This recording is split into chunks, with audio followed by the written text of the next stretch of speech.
Hey guys, Jake from Sharp. Today we're taking a look at the Hideo Kitaoka Ajikiri in 105 millimeters. So if you're unfamiliar with the Ajikiri, essentially it's just a very small and slightly thinner deba. Well, it's still going to be a little bit thicker than a double bevel would. It certainly has some rigidity to it and a pretty thick spine.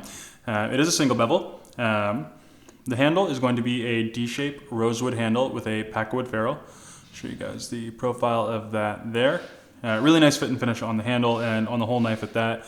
I don't know if I'll be able to get that to focus. If you guys can see the fit and finish on the tang there, really clean job on that. So these guys are ironclad with a sumonagashi or a loose Damascus pattern, and the core steel, which isn't really a core on a single bevel, is Algami number 2.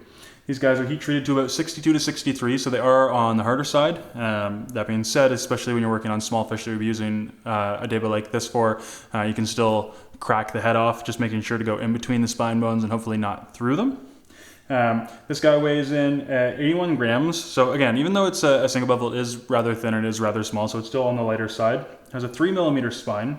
The height is going to be 39 millimeters, from the heel to the back of the spine. And the blade length is only 105 millimeters, with the overall length being 225. Balance point is going to be right there on the tang, as you can see. So super nimble, comfortable little knife. And these are great. I know a lot of people are used to seeing debas in like the 165, 180, even 210. And those are great too when you're working with larger fish. But if you think you need something like that to break down, for example, like some lake fish, I know around Ontario, we're not really close to the ocean, so most of the fish that we're catching and cleaning ourselves here are going to be lake fish. If you think you need a 180 millimeter deba to break those down, you're probably tooting your own horn. They're not that big. These guys are super handy.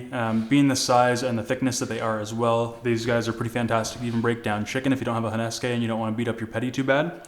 So, one more time guys, this has been the Hideo Kitaoka Ajikiri in 105 millimeters.